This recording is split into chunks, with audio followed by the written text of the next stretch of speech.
Boom. Look at that. What up? What's up, man? Once upon a time on Action Industries is more like it. You see this? I'm on a set right now. I traveled You're to a movie set to film this episode.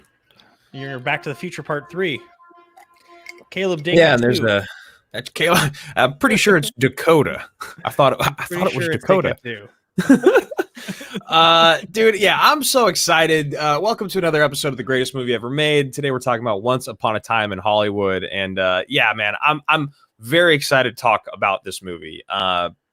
It's weird. I have this weird thing with it where I can't seem to put my finger on why I can't say I love this movie, but I do love so much about this movie. And I'm glad we're talking about it. For sure. This movie is funny to me because it was really hyped leading up to its release. Really hyped. It was the Tarantino movie. It was starring, these two huge actors, Margot Robbie in her peak, some of the biggest people in the entire industry. And it was this, we all thought going into it that it was going to be this really tragic telling of this true story. And obviously, spoiler, if you guys haven't seen the movie, I'd probably watch it before watching this episode, but it turns out to be kind of a bait and switch plot. And it's really not about that. It's about, just like he does with Inglourious Bastards, retelling his own piece of history in the way that he wants to serve the narrative of the story. And I remember when we walked out, we both were like, kind of how you feel about it right now. I think a little less so, because I think you appreciate this movie maybe more now than you did then. Yeah, because here's the thing: is I actually really enjoyed watching this movie, and we'll talk about it a little bit more. I think we both agree it's a little bit too long, and that parts of it could be cut, and that's part of the story that he picked to tell. But yeah, it is weird. I do feel I'd say it a lot better about it than I did when I originally walked out, but I still can't give it that love that I have for some of his other films. Yeah, for me, the big thing when I walked out the first time was I felt like it was pretty masturbatory. It was too long, and I actually was kind of offended by the way that it was set up to take advantage of your expectation of the ending. I felt that it was like all this build up for something that didn't. It just, I guess it felt a little inappropriate. On rewatching it, I feel differently about it now. That doesn't bother me in the same way. I think as an artist, you're able to tell whatever story you want. If you want to retell history and use that as sort of a piece of your plot, that's fine, right? Like Charles Manson is not really in the movie almost at all, ever. It's not really the story. It's not glorifying him and or what his people do, and it's the end of it is tough to watch. But I think that there's interesting points that people make. So maybe we should get a couple things of business out of the way before we dive too deep into this. Definitely. Yeah, so we've, we obviously are going to be taking Streamlabs and Super Chats throughout the show. Anybody that wants to be a part of it, we have a couple generals coming on the show. Call sign Freedom and call sign #Ladies Night are both going to be coming on the show in a few minutes here to hang out and talk about the show with us, which we're really, really excited to do. I want to make sure that I have our current general upgrades. I know we just announced a couple.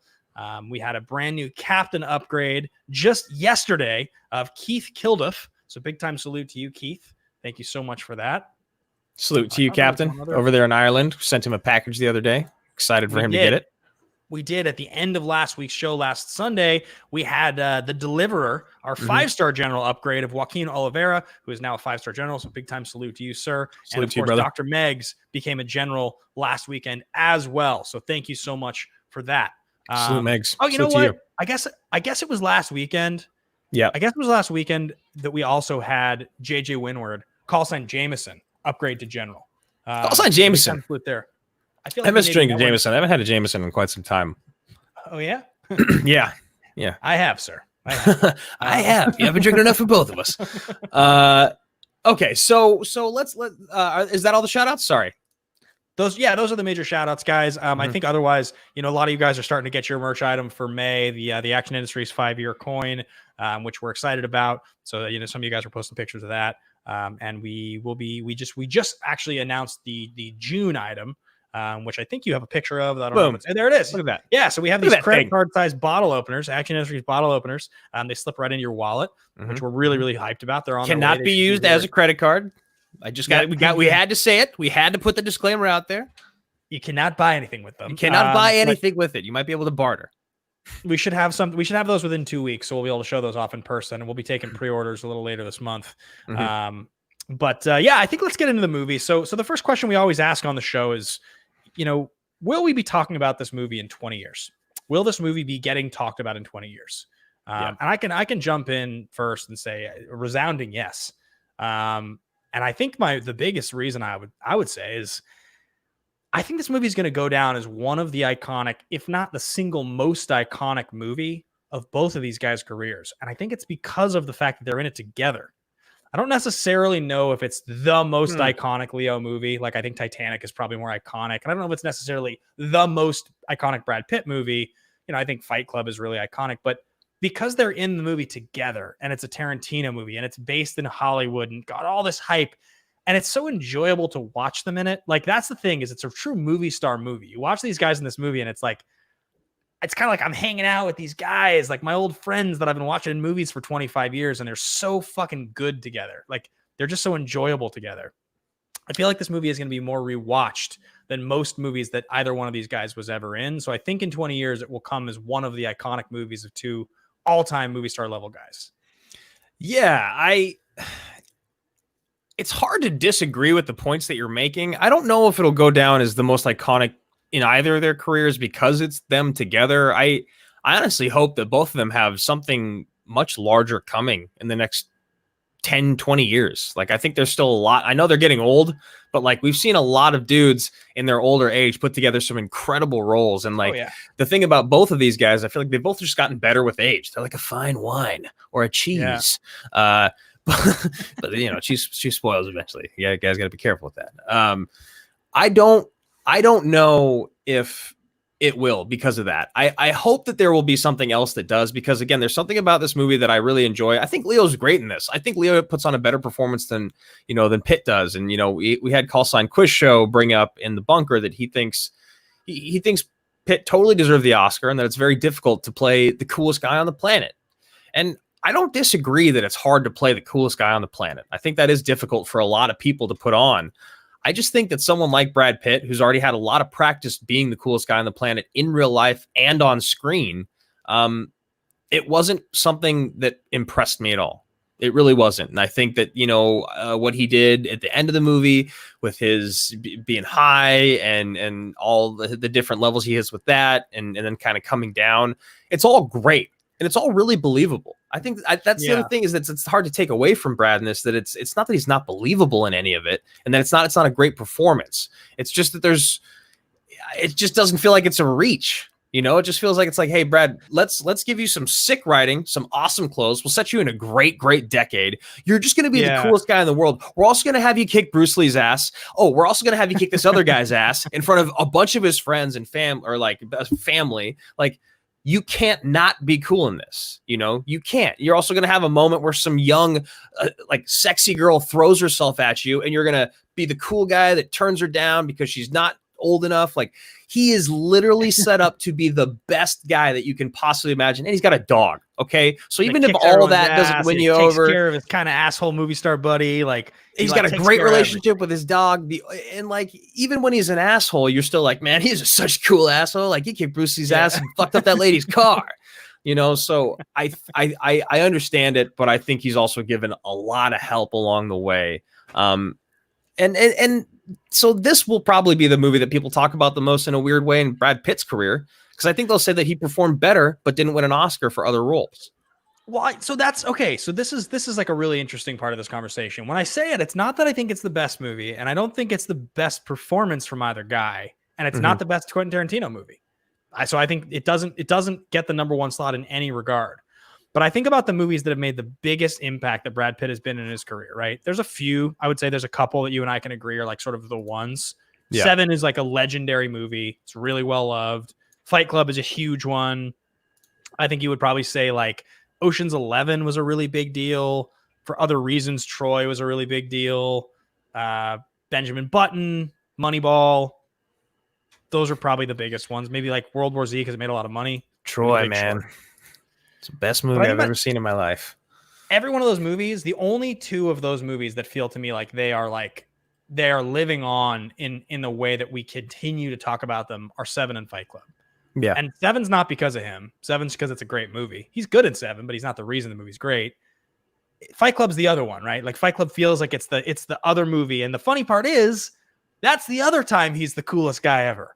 Yeah, that's what I was going to say is that's what I was referring to when I'm saying he has the practice is like Tyler Durden is the coolest guy ever, especially when you're growing up and he's the guy that you see when you're growing up. Even upon reflection, when you go back and watch that movie now, the nostalgia is still there, but you still look at it and you're like, man, he's still just set up to be cool and sexy and a badass and like this unbreakable, like cool guy. You know, just like he is in this movie. Yeah, Snatch. Exactly. Snatch as well. All three of these movies, he is literally like an unkillable machine, right? So I think the reason that this movie will live on is because like Fight Club's really cool, but it's also kind of weird and dark in some ways. This movie's like the shit of this movie that's dark or like offensive is the stuff that's like, I guess, turns you off. But ultimately, the thing that's fun about this movie is watching Leo be like, kind of a buffoon, but he's a really great buffoon. So good. He's so lovable. And watching Pitt be cool. Like I think the thing also about so then you flip to the other side with Leo, and it's like he's been in so many great movies, and he's been so great in so many of them. But I don't think The Departed's gonna live on in the same way that this movie is, because like it's a Boston crime movie. This is like LA, and it's like a period piece, and it's like 60s, and it has so many things. I feel like that people will dress up as Margot Robbie, you know, for Halloween for years to come. And like, I think it's the most watchable is the reason that this movie is going to live on in 20 years, not because it's the best. I mean, you think that then we'll talk about The Departed as much as this movie. The Departed won Best Picture. I mean, that's my estimation is I think movie fans who love movies will talk about The Departed. I think teenagers who like iconography will talk about this movie because it looks awesome.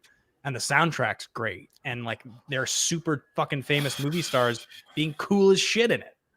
Yeah, I don't know, man. I think that's where you lose me. I think that's where you completely lose me in the argument. I think The Departed is exponentially a better film. It's like much more intriguing. There's massive movie stars in that movie as well. Yeah. You know, so we need to get in that yet because we have Freedom, call sign Freedom here hanging out. We haven't even gotten to our I guess that's the end of the 20-year conversation. I think we both agree that it will be discussed in 20 years, just for different reasons. I don't think it'll be as well loved as you do, but I do think people will look back on it because the thing that you do talk about with the ode to Hollywood a little bit is this movie is a beautiful ode to Hollywood. Like the things that like old Hollywood, when you look at all the signs light up and the streets and the cars and like the music and just the sets that he builds in this, it is pretty awesome. And like, obviously, I didn't grow up in this time, and I didn't. But talking to people that did and grew up in LA and lived in LA during these times that this was happening, they say it's pretty surreal to watch. And I think that's one thing that fucking cool looking. Yeah, and it definitely puts you. The vibe is correct. So I'm interested to kind of break down some of the different pieces of the movie. We should maybe bring our first guest on, and we'll do our fist bump moments after we bring on the first guest. But coming up today on the show, we have obviously fist bump moment. We're going to be having a conversation about what is the defining Leo role. But let's bring in our first guest here. Yeah, call sign Freedom, who was just an incredible performer on the general debate this last week. Actually, just 2 days ago. So here we go. Call sign Freedom. How you doing, brother? Not bad. Glad I got to rewatch this. My first thing that I want to say, somehow this movie became tighter on a rewatch for me, and yet I didn't like it as much, even though everything felt tighter. It's it feels oxymoronic to say that, but I think in the theater just felt much grander and it just felt much more, and everything hit a little bit harder. Yeah. How did you watch it this time? Did you watch it like on a monitor? Did you watch it on a TV? Yeah, I had it on my monitor. Okay. So that might have played a role. No, just curious. But I get that. I think it's really interesting that you say it's tighter. So what parts of it maybe dragged the first time you watched it, but this time you felt maybe sung a little sweeter? Essentially the whole scene at the ranch. For me, it felt tight. Yeah, that was the big one.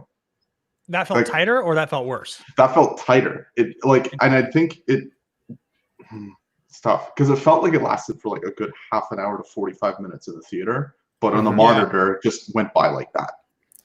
Yeah, that's interesting that you say that, because I kind of, I had an early morning with CRL and stuff, and then we actually had to like run rehearsals for a while. So I was worried I wasn't going to catch this whole movie. So I looked at the time that was left in the movie when the ranch scene started, and I was like, wow, this is interesting.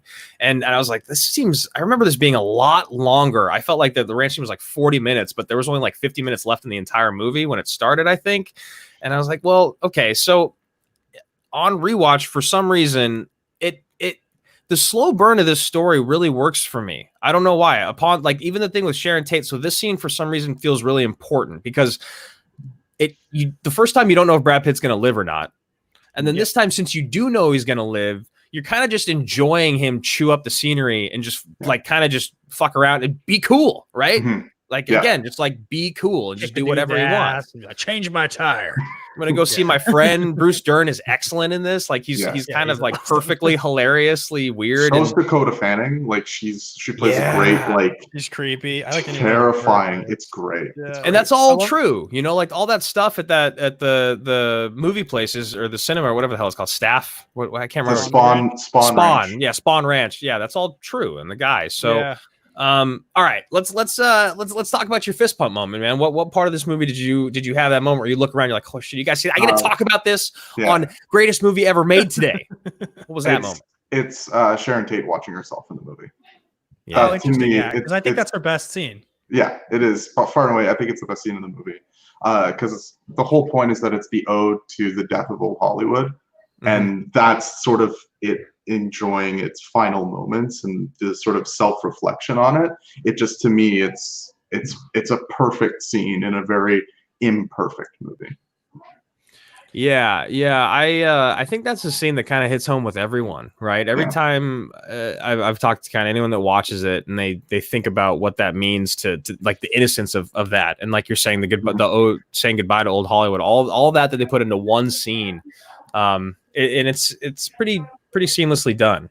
Yeah, it's really pretty. It's also I really like that they use the real Sharon Tate movie footage. Yeah, reshoot it with Margot Robbie. Like I thought that was really cool. Yeah, that scene is really sweet, and it's also.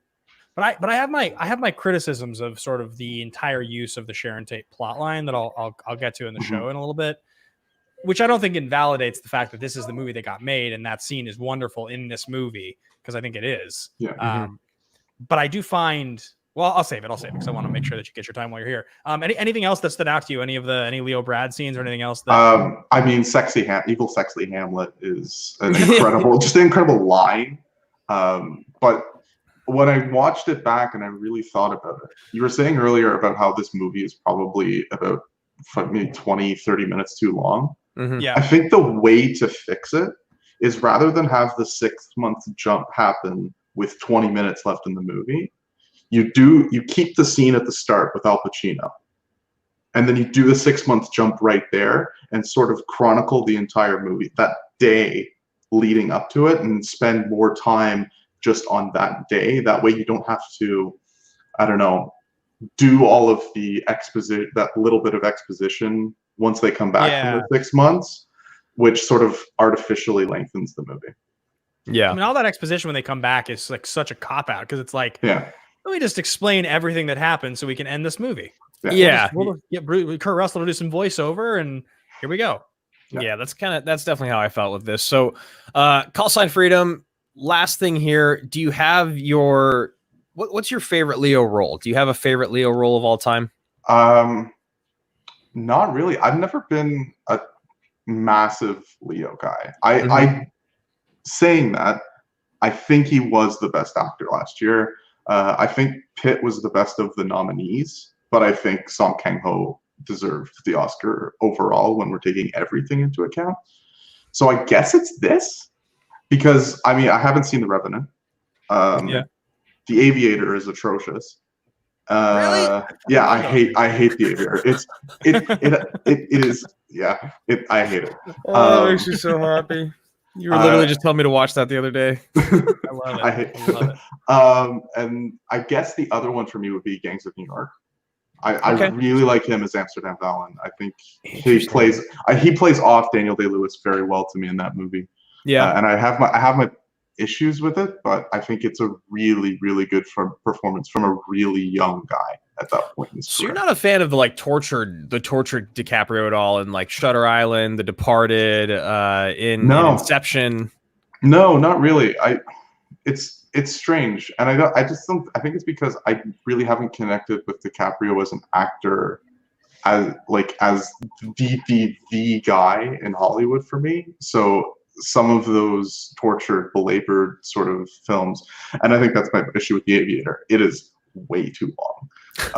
Very long movie. Yeah. Yeah. So that sort of belabored thing doesn't connect with me as much.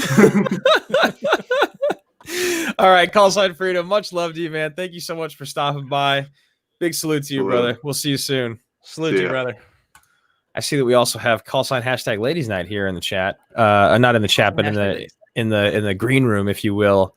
I think we should just bring him on. You ready? 100%. Let's do it. I think he's ready. I bet he's ready. What's up, man? How you doing?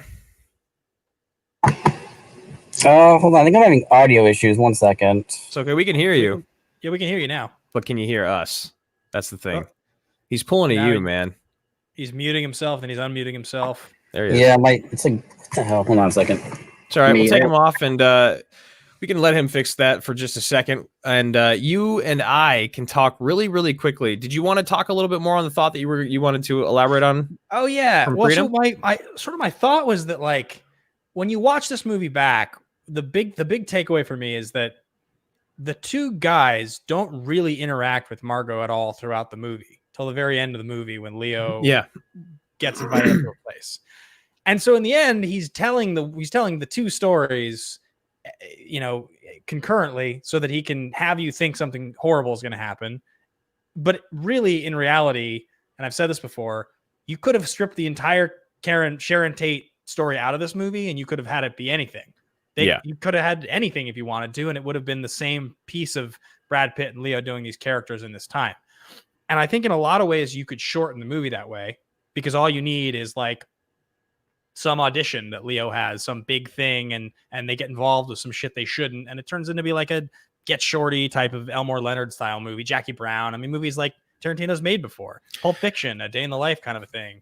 And I think the movie still works because as much as I would miss the Sharon Tate thing, the movie ends up, you can make this movie 2 hours and 10 minutes if you just have them doing something else. You don't have to give me all this background. Like, think about that Playboy Mansion scene. That Playboy Mansion scene is effectively useless. It doesn't do anything. It's just showing Hollywood in the Playboy Mansion and a really bad Steve McQueen talking about Emile Hirsch. Like, all that stuff, the explanation of all that stuff is just to get you to think something's going to happen, and then it doesn't. And it's like, why is Emile Hirsch a character in this movie? What's the point of any of that? Yeah, sorry, I'm writing something down here so that I can remember to bring it up after we bring call sign # Ladies Night on here, because I don't want to forget what you're talking about, and I don't want to forget my point. So I got that, and it looks like he's back. Lustrina, can you give me a thumbs up like this if you're ready to go, brother? He's ready to go. All right, we're bringing him on right now. We've all been there with those audio issues, man. I actually had an issue today. Yeah, I just jumped on my phone, and it's working fine, so whatever. You look good, Dutch. You look good, Dutch. Sorry, I was also playing a little Animal Crossing, so I gotta make sure I check KK Slider. Hey, look, man. Nerd. We know. Don't do that. Don't do that right. Don't do that right now. How many times have I called you and you're like, God damn it, Drew, you just made me lose a game of Clash Royale. I've never played Animal Crossing. Is it worth the hype? It's really, I love it because it's a stupid fun, and you go around collecting stuff, and sometimes you get cool villagers, and sometimes you get ones that are just like so into working out or just really mean and annoying. And then you get like 2 or 3 villagers that you really like, and then they'll just randomly move out without telling you. I'm already lost. I'm lost. You have to kind of be there. I get it. It united the world like right as COVID hit, and now everything's back to shit. I love it. Okay. All right. So maybe we'll play some Animal Crossing. But first of all, let's talk to you about your fist pump moment, man. What was that moment for you? It's probably there's kind of 2. I'm sort of one is like more. It's just kind of I just think it's funny, but it's just right when they come in to the house, and like when Pitt is just he's after he smoked the LSD cigarette, and then he's just kind of looking around trying to figure out what's going on, and like they're just about to kill him, and then he like whistles for Brandy the dog to go attack them, and he starts fucking shit up. Yeah. And then I don't know. It's just I love that part. And then the second one is right at the end when Leo's in the pool and she's screaming like because her eyes are all fucked up, and he comes out, and then he goes in, and he gets the flamethrower. Yeah, I got the torch in my garage. Yeah, and like it's like, well, would you believe I had a flamethrower in my like garage or whatever? I don't know, whatever. It's so dumb, but really funny. I like laughed out loud at that moment. I mean, basically every scene at the second half. I mean, what we were just talking about that part with Call Sign Freedom where they do the 6-month skip. Every scene after that, I mean, most scenes before that with Leo, I laugh, but he looks so hilarious. And every scene he's like carrying around either a pitcher of margaritas or a margarita. Mm-hmm. He's wasted the whole time, and every reaction he has to the hippies is so. It's so amazing. It's so funny. He does a great accent too. Every time he does an accent, it's great. I buy it every single time. Yeah, goddamn fucking hippies. Yeah, he's amazing. I can't so even. mad. And then being a dog owner, I love that scene with Brandy. It's amazing. It's what I wish Snickers would do if someone would ever attack, but I know he wouldn't. No, he's such a sweet boy. Nah, he would just get pet. That shit is so funny. And I love too the earlier scene with the flamethrower. He's like, it's a little hot. Anything you do about that? He's like, Rick, it's a flamethrower. It's a flamethrower. Yeah, I think some of my favorite lines are to do with the flamethrower. He's like, I trained with that 3 hours a day for 2 weeks. Not because I wanted it to look real, but I was scared to shit of it. Yeah, like I trained with it for you. Just like burned fuel for 3 hours a day. like what the for 2 weeks for that scene. They're like, you don't need to do that. And there's no way they would ensure any actor to fire a goddamn flamethrower on set. It would never happen. Nobody would be able to do that. Back then, man, you could do anything. Yeah, Tom Cruise. I bet you Tom Cruise could definitely pull that off. Okay, he definitely could. Lestrina, do you think? Well, wait. Is there anything else in the movie that you want to talk about before we ask you about Leo's roles? No, I think that's pretty much it. We can move on. Yeah. Do you have? Also, I love when he. After like there's earlier part when he goes back in his trailer and he's like he's like yelling at himself because he drank like too many like 9 whiskey sours or whatever. Oh, yeah, we'll talk about that. I'm gonna stop, and that was funny too. We'll talk about that scene. Don't you worry. It's the best scene in the whole movie. It's the best. It absolutely is the best scene in the whole movie. It kills me every time. I watched it twice this time around. I had to watch it twice. All right, Lestrina, what's your all-time Leo role? What is it for you? Usually it's been for a while. It was The Departed. I think he's great in The Departed, and I think he should have gotten nominated for that one. But I think he got for Blood Diamond instead. Blood Diamond that year instead. Yeah. But I always get Blood Diamond and the other one with Russell Crowe mixed up for some reason. Body of Lies. Body of Lies. Yeah, good one. I think now though I'm torn between Catch Me If You Can and Gangs in New York. I think Gangs in New York is probably my second favorite Scorsese movie, and I think he and Daniel Day-Lewis are so great together, considering how still young Leo was, and he was still going toe to toe with like Daniel Day-Lewis, who was a master. Lou, man, yeah, no, I agree. I've always loved Gangs of New York. It's got 2 of my favorite people ever, and I agree. The 2 of them together on screen, it's always pretty mesmerizing. That's interesting. All right, so you definitely are not thinking that this is one of his top roles by a mile. He's definitely very good. I think he outshines Pitt. I think if you're saying Pitt is definitely cool in this movie, but I don't think he does anything really special except kind of just have like those weird like sort of like little smiles that he always has in like every movie. Yeah. I think like Leo definitely outshines him a lot. Okay. All right. I actually completely agree with you, man. So call sign # Ladies Night. Thank you so much for stopping by, brother. Big time salute. Salute to you, my friend. All right. I feel like we got some fist bumps to talk through ourselves. Yes, we definitely do. So, I mean, I think the first one to jump in with, just because he mentioned it, and I know we have to talk about it, it's definitely the scene in the trailer. It's whiskey sours. It's my favorite scene in the whole movie. This time through, I think in general, Leo's like despair and self-hatred is probably my single fist pump in the movie. Because every time he does it, every scene he's in when he's doubting himself, every time he has that like look in his eyes, it's my favorite thing in the whole movie. It starts when he's first talking to Al Pacino, and he's telling him all the things, and he's like, "You get your ass kicked again." You can see the look in his eyes, and he comes out. He's like, "What?" And he's like, "What happened in there?" that guy turned you down, and he's like, I'm a fucking has-been, buddy. That's like, what happened. He just told me the goddamn truth. Goddamn truth is what it is. I mean, that's amazing. When he's doing the scene with the little girl and he's reading the book, and he's like, he's not the best anymore.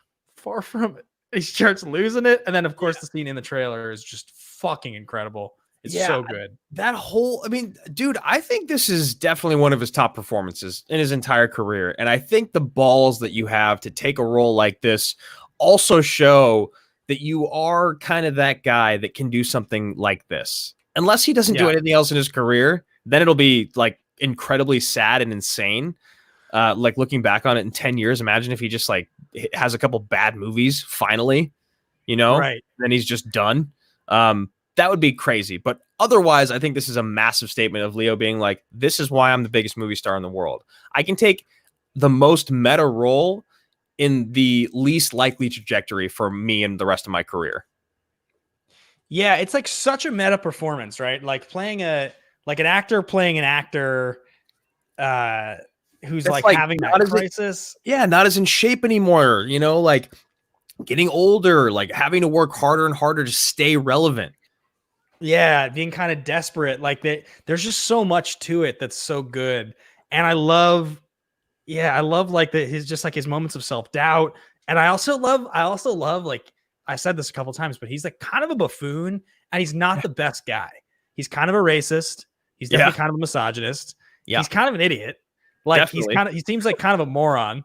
But he's so lovable. And you like, you know, like, he's like relatable, right? Like, cause like, obviously we're not all of those things, you hope, but I'm sure there's parts of him that you look at, you're like, oh, you poor bastard. Like I've been there before, you know, like, or what are you doing, man? You're way too old to be doing shit like that. That's stuff we did in our 20s, you know, just whatever it is. And he's learning his lines. Whiskey sours gonna have 4 or 5, 3 or 4. Gotta have 8. Spanish. Every fucking night. Every fucking night. You're a miserable drunk. You drink too much. I don't know what's happening. It sounds like a fire truck and a school bus hit each other outside. Are you hearing that on here or no? Is it you or is it me? It could be both. We do live in LA and we live like a mile away from each other. So like 2 miles away. There's a party going on in my driveway. My neighbors, Lino and the gang. Lino. Hey, Ben. Lino. Hey, Ben. Where's my rent? It's under your door, Lino. Nice trick. He doesn't sound like that. No, he doesn't. I love that. There's a lot of moments in this movie too. I think just general moments and deliveries and exchanges that I think are really funny. Like there's a lot of humor in the script that I think is just masterclass humor. It's actually the thing when I rewatched this, not just this last time, but when I rewatched it for the first time. So the second time I'd seen it like 6 months ago, I pretty much walked into it and realized if you watch this movie as a comedy, if you just watch it as a comedy, it's great. If that's what you're watching for is to enjoy a pure comedy, then it's phenomenal. If you expect and put all these expectations and like add like a level of seriousness to it, I think it's harder to enjoy it all the way through and it becomes a little bit more troubling. Definitely. But like, you know, like in the same way that I can still enjoy watching Wedding Crashers or any R-rated comedy that's aged and gotten like maybe a little dicey. It's like not the best. That's like the way that like say some of the humor in the Bruce Lee scene, I can be like, yeah, this is probably not in the best taste, but it doesn't ruin the movie for me. It's just like, I mean, I agree. I mean, definitely the Bruce Lee scene. I think even when I watched it the first time, I was like, is this? And then watching it again, I was just like, this is not a good thing. He could have kicked like anyone else's ass on set that would have been a cool guy and it would have had the same effect. It didn't need to be Bruce Lee because it was Bruce Lee, they make Bruce Lee look like such a jackass in this movie that it doesn't make him seem as cool as actually kicking Bruce Lee's ass. Right.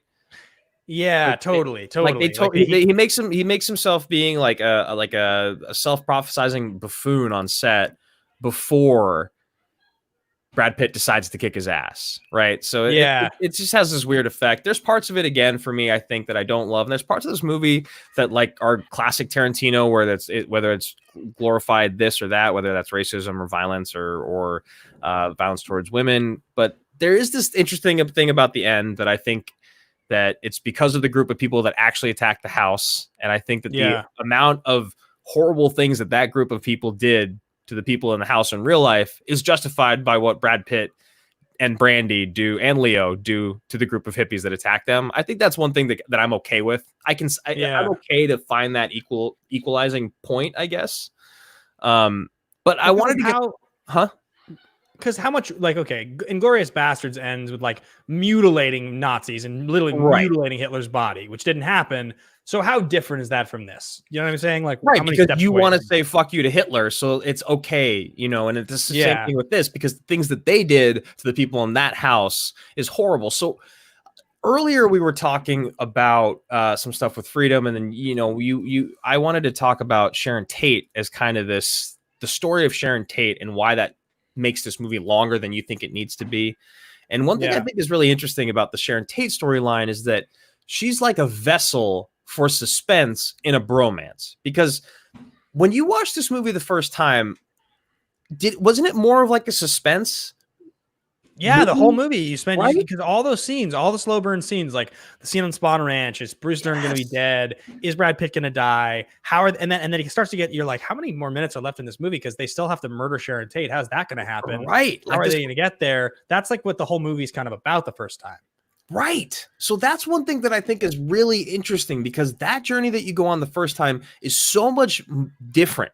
And the movie itself, because of what you expect, it feels so long. Like, we know that scene at Spawn Ranch, and this is why I didn't talk about it with Freedom, because I knew we would have gone on a tangent, but like that scene in Spawn Ranch sung this time because we knew exactly what was going to happen. The reason it felt like it took a fucking eternity in the theater is because it was super suspenseful and you didn't know what was going to happen and who was going to live and who was going to die. So it's really interesting, because the first time you watch this movie, you're almost tricked into disliking it more than you want to. You know, you're looking for something else. And then the second time you watch it, but so do you think that Tarantino always has to have some sort of thrilling aspect to his movie, though? That's why he had to use the Sharon Tate storyline to tell the bromance? No, I think he probably concepted this movie from the point of view of like, I want to tell a story about the death of old Hollywood, and his concept of the death of old Hollywood is the Sharon Tate story. But he's probably thinking about like, I don't want to just do that. I don't want to just like tell a story about this horrible murder. I want to tell my own story. Yeah. And so I just think that like he probably just sort of used it as his driving force to create suspense. But ultimately, I mean, he's very, very good at that like suspenseful, long-winded thing. Like, it's a thing he does. But the thing is, and this is what I was saying earlier, this movie is super watchable because it's like sexy and cool and a throwback to a time that's very like romanticized, and you have huge movie stars being very like funny, whereas just 4 years earlier he made a movie that was 3 fucking hours long with a bunch of big movie stars that's set in a cabin and when it's snowing and it's awful. You'll take like any chance you can to shit on the Hateful Eight. It's just not compelling. Like, it's a fine movie. I don't think it's bad. I don't think it's a bad movie. I just didn't enjoy it. And like, I think, how different are those really in terms of like the way they operate and like the way they're written? Not that different. It's the same kind of thing. You're building and you're building and you're building. You know, that's kind of all his movies. They tend to all do that.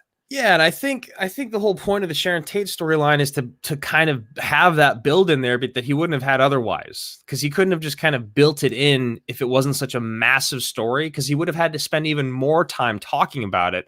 But instead, he's able to tell that story through the eyes of these guys that have no idea what the hell's going on, right? They have no idea what they're connected to, who Charlie is, who these people are at Spawn Ranch, why they're here on Cielo Drive, like all the things.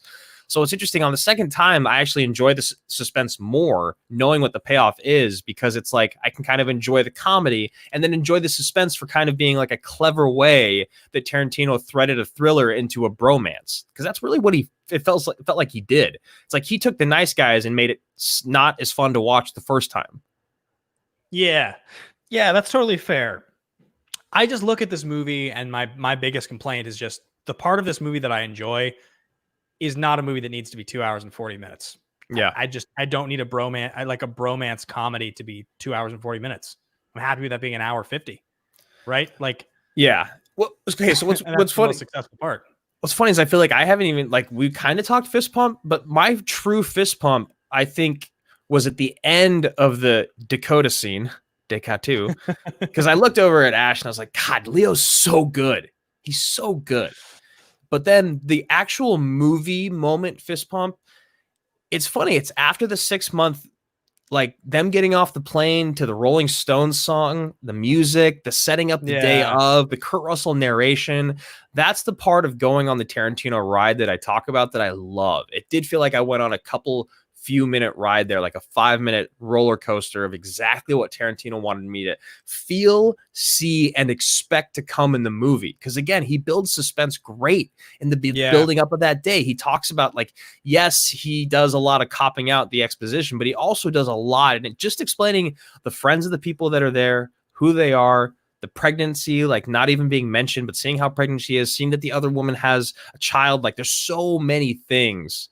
Or I mean, like she brings like a crib over. Does she have a kid? Is there 2 kids that end up dying, like essentially in the whole story, or is it just in the real? You're talking about in the real story? Yeah, or is it just Sharon Tate? Is it 2 pregnant women? I can't remember the exact. Tate's pregnant. I can't remember if her friend is or not. Yeah, but anyway, I can't even remember what I was saying anymore. But that, the fist pump. Yeah, that was the moment of like that setting up the day and meeting her friends and wondering what was going to happen. I thought was like a very great moment in filmmaking by Tarantino.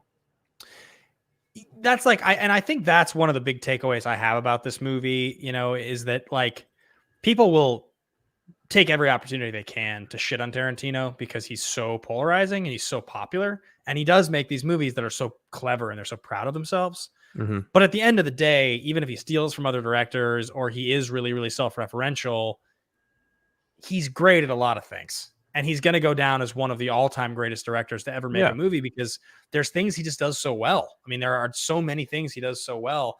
Do you have a clear favorite Tarantino or top 2 Tarantino movies, like that you enjoy watching the most? I don't know. I think Kill Bill is still probably my most rewatchable Tarantino movie, but it's too hard to say like which ones, because between Pulp and Inglourious and honestly parts of this movie, there's just a lot of Tarantino for me to love out there that I think there's so much that he's done really, really well in his career.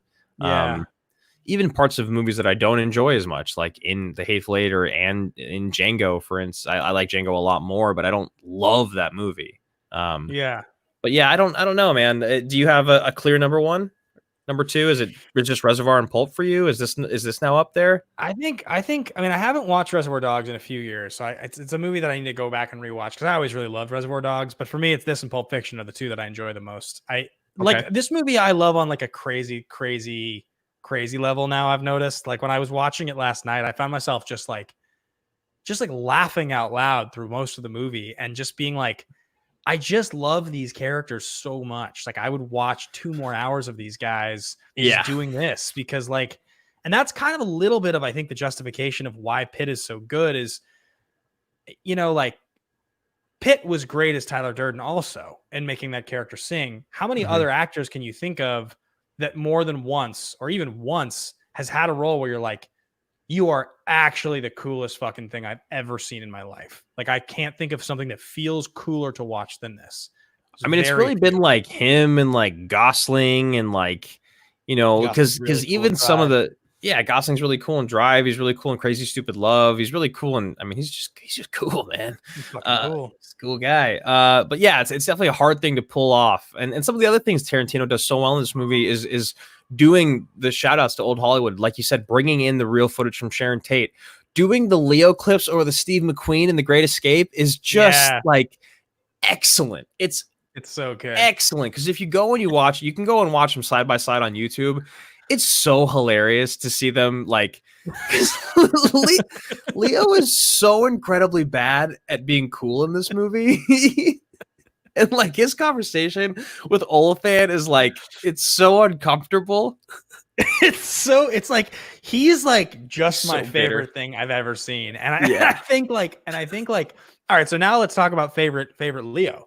Because I think when we were asking our guys, just now what they thought, like I look at his career and I go, I got to do a quick shout out to one of our guys, call sign #Ladies Night with the $5 donation on Streamlabs, says special shout out to Kurt Russell, who's super cool, and Timothy Oliphant, who I buy as a gunslinger. Yeah, for sure. Fair. Yeah, especially after that show. What was that show he was on? Forever? Justified.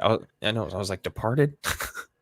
What's Scoot McNairy say? He's like, no, really, who is what's his name? Johnny. I don't know. Timothy Olyphant's character in the movie. He's the gunslinger in the show. Johnny. Yeah. Johnny Madrid. No, really, who's Johnny Madrid? Yeah, that's a sweet name, Johnny Madrid. The writing and also in all the old shows is pretty great by Tarantino.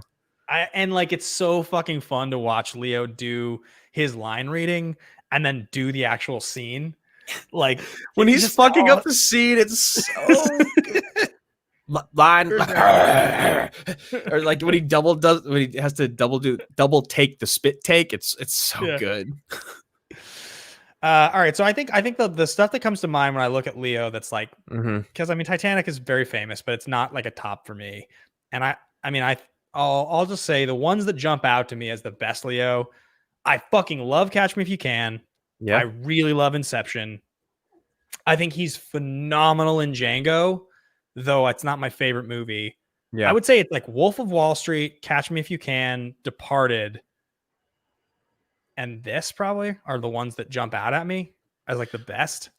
Yeah, I mean, I definitely love him in The Departed. I think that's like tortured Leo at his best. I think you really empathize with him throughout the movie because it's like, God, what would I used to always like imagine how horrible it would be to be an undercover cop if you felt like you were like stuck or like pinched because of like watching movies. I used to be like, man, that's got to be the worst feeling in the world, and like you feel it through Leo in that. And then I think when he did Wolf of Wall Street, we saw that thing that we saw with so many of these other people like Gosling, like Channing Tatum, like, these beautiful people that are also hilarious. Like these men that are like, you, like, how could you be both of these things? Right. Yeah. But then For Wolf sure. of Wall Street, and he's hilarious. He's a dirtbag. He plays that role perfectly. You know, he really does. And that's obviously the first time you see him and Margot Robbie together. I think this, honestly, dude, maybe this movie is in my top 3 Leo roles. It might be. He might be the most enjoyable to watch in this movie than any movie he's ever done. This might be the thing that I watch of his that I find him to be the most enjoyable. I like some of those other movies more. Like I like Catch Me If You Can more than I like this movie. It's a tighter movie. I think it's a better movie than this.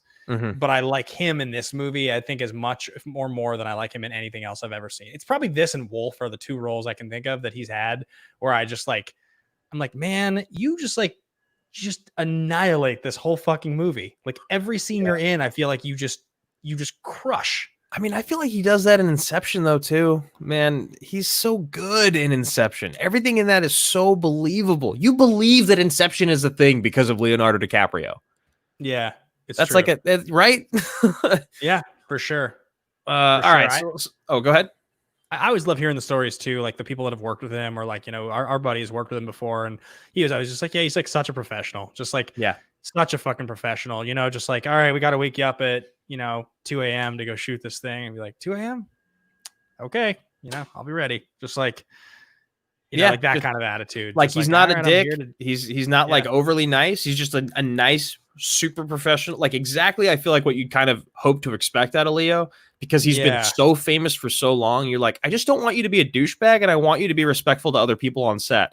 And it's like he's that, but also more. Like he's not just not a douchebag, And to do this role, like you said, at this point in his career, to be this much of a buffoon, to be a little out of shape, to be this pathetic and this like needy, and to do it across from Pitt, who just gets to be all the opposites. Yes, so cool. And he's older than you, right? Pitt's older than DiCaprio. I think Pitt's like 50 and DiCaprio's like 46 or something. Yeah. So he's like older than him. He gets to be younger and cooler. And especially at the end, when he's like, all right, Tarantino's like, all right, man, so I need you to gain 15 pounds. Like the end where Leo has the mutton chops, the hair, and he's just like always fat and sweaty and always drunk and making a margarita. It is my spirit animal, man. Him yelling at the hippies is incredible.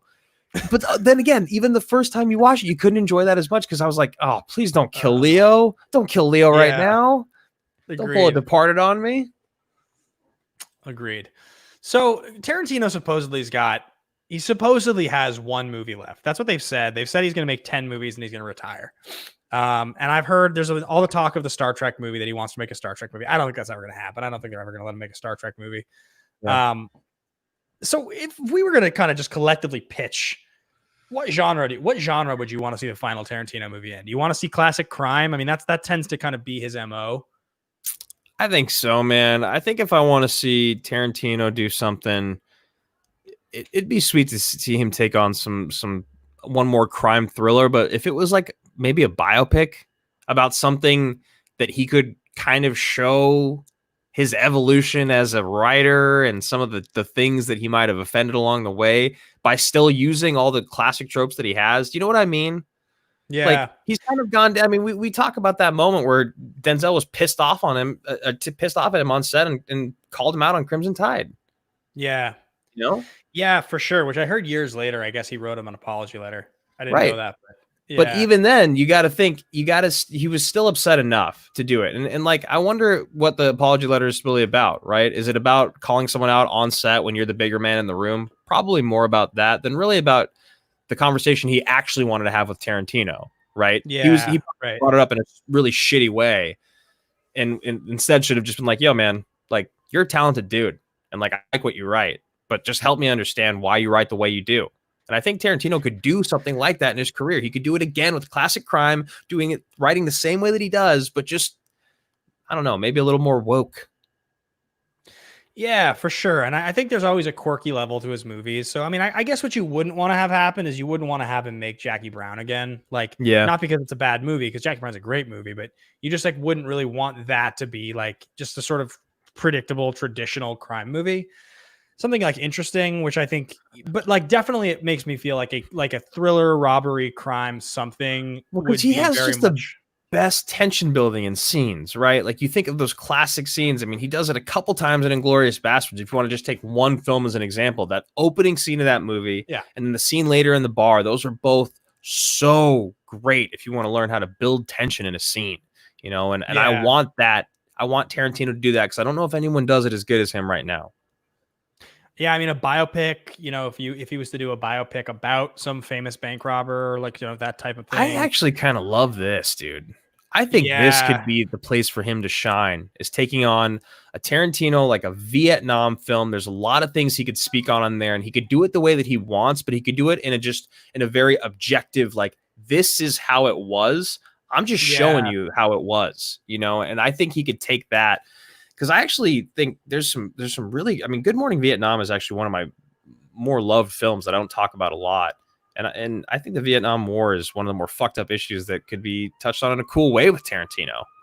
And it's the right time period for him to make a movie about, because he loves to do those throwbacks. That could be like a super, super interesting. Yeah, the music.